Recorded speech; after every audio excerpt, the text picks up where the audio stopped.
Hello everyone, my name is Fadhilla Najmi Qinthara. I and my supervisor Fitriani Yustikasari Lubis are coming from Faculty of Psychology, Universitas Padjadjaran, Indonesia. Today, we want to present our paper about how gifted education is implemented in Indonesia. But before going further, I will discuss two important points about why we chose this topic. Our first point is that Indonesia is one of the countries in this world that recognize the importance of gifted education. This is highlighted in the Indonesian constitution law, which states that Indonesia is obligated to provide special education for citizens who are gifted. Indonesia views gifted children as national assets that will help build Indonesia in the future. Our second point is that Indonesia's diversity will significantly affect how Indonesia view and implement gifted education.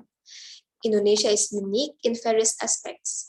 First of all, Indonesia is the fourth most populous country globally, with approximately 273 million people, of them being students. These students also come from various ethnic groups spread over more than 300 islands. In addition, as a developing country, socio-economic issues will also affect gifted education in Indonesia. Based on the previous mentioned points, we want to explain the uniqueness of Indonesia in implementing gifted education by linking the existing literature with the diversity of Indonesian culture through identifying and summarizing, first, the approaches Indonesia used to develop and implement gifted education programs and how Indonesia execute gifted education. Next is the method. To achieve our research aims, a narrative review strategy was used. This diagram shows our search strategy in identifying relevant journal articles. To specifically address publications unique to Indonesia, we identified journals through Garba Rujukan Digital or Garuda, a publicly available repository mainly created to identify registered Indonesian published journals.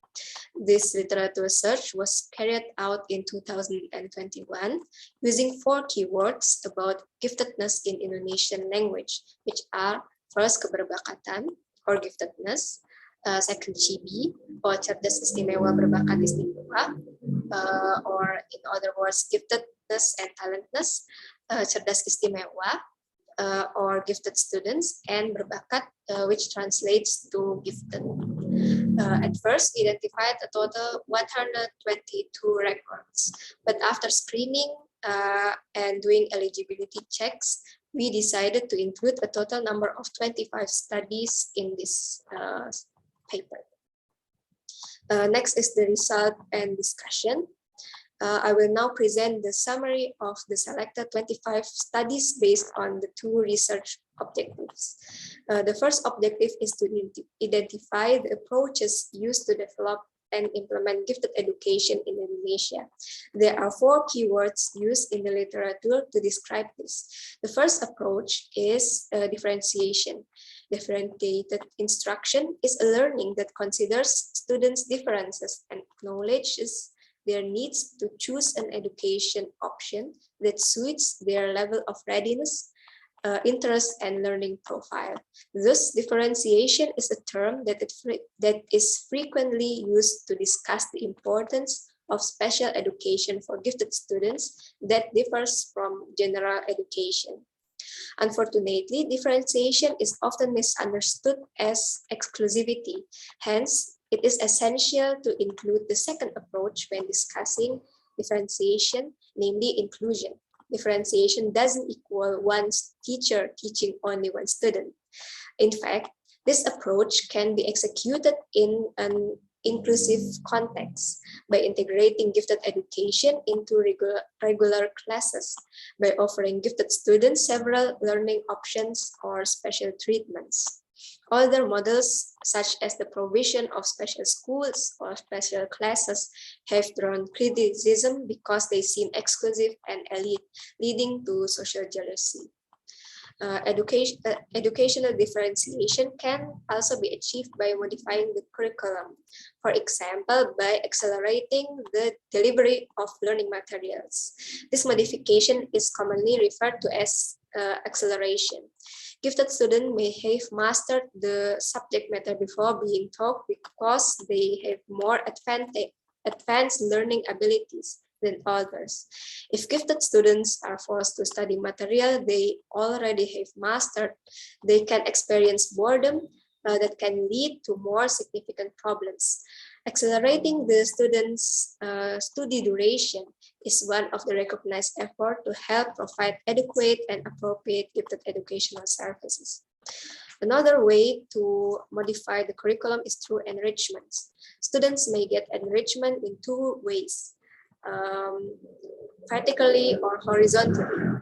Vertical enrichment is done by deepening and mastering certain subjects, while horizontal enrichment is done by expanding their knowledge with additional lessons. The next question is about the execution of gifted education in Indonesia. As I mentioned before, Indonesia's diversity will significantly affect how Indonesia execute gifted education. The selected paper in the study discusses how Indonesia implement gifted education at various levels of schools and is done in various places in Indonesia, whether it is inside or outside of Java province. Special education for gifted Indonesian students is also held in various forms. There are three ways in which gifted education is held, namely through special schools, special classes, or integrated with regular classes but with unique treatments. A recent example of organizing a particular gifted school is the establishment of Sekolah Keberbakatan Olahraga or SKO that can be translated as Gifted Sports School. SKO serves as a great alternative path for students with exceptional talents in sports. At SKO, students will receive compulsory subjects such as mathematics or civic education, but most importantly, they will get particular subjects which they can deepen their talents in certain sports, such as taekwondo or volleyball. We can see the picture, an example here in the picture. The next type of class is the special classes that were most common form of gifted education until 2014 in the form of acceleration classes. One of the challenges of holding special classes with an accelerated approach is to condense the duration of study while still being able to deliver all the essential materials in an engaging way to the gifted students. Unfortunately, the implementation of acceleration classes at the time was still limited to condensing the duration of study only, without making it interesting, leading to stress and boredom of the students. Mixed with the debate about the exclusivity of this type of special treatments, Indonesia officially stopped the acceleration classes in 2014. Indonesia now generally applies a gifted education model that is integrated with general education. One way to realize this integration model is through a semester credit system, where students can do grade skipping by taking classes above or for specific subjects. This credit system is similar to the accelerated class model, but there are differences in the recruitment systems. Through an integrative system like this, gifted students can get educational service that meet their needs to learn effectively and differentially, but they can still experience education in an inclusive setting. In other words, gifted students can learn with other students, whether considered gifted or not, but at the same time, they are also given a choice to study for a shorter duration or participate in various activities to enhance their talents. In addition to the academic and sports programs already discussed before, Indonesia also attached great importance to the personal emotional aspect of gifted children. If we read the literature, many scholars have discussed how to develop certain emotional personal aspect in gifted children, such as morality or emotional intelligence, such as emotion regulation, etc. And some schools also implement character education in the learning process of gifted students. For example, teaching the character of hard work through group assignment, or teaching self-confidence by providing opportunities to answer teacher question in class. Last but not least, it is essential to underscore that each school in Indonesia has its own method of executing gifted education. The emergence of various models at the operational level occurred due to the regional autonomy policy, which handed over authority to each school to design education for its own students.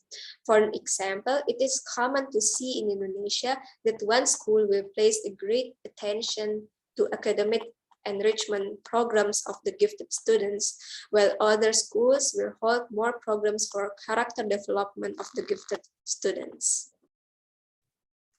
Next are the conclusions. We can conclude based on our review that the implementation of gifted education in Indonesia is well to achieve its ideal state. To accelerate this process, each party involved needs an equal understanding of the essence of the gifted education in Indonesia, so that the issue of the diversity of approaches and methods can be thoroughly discussed.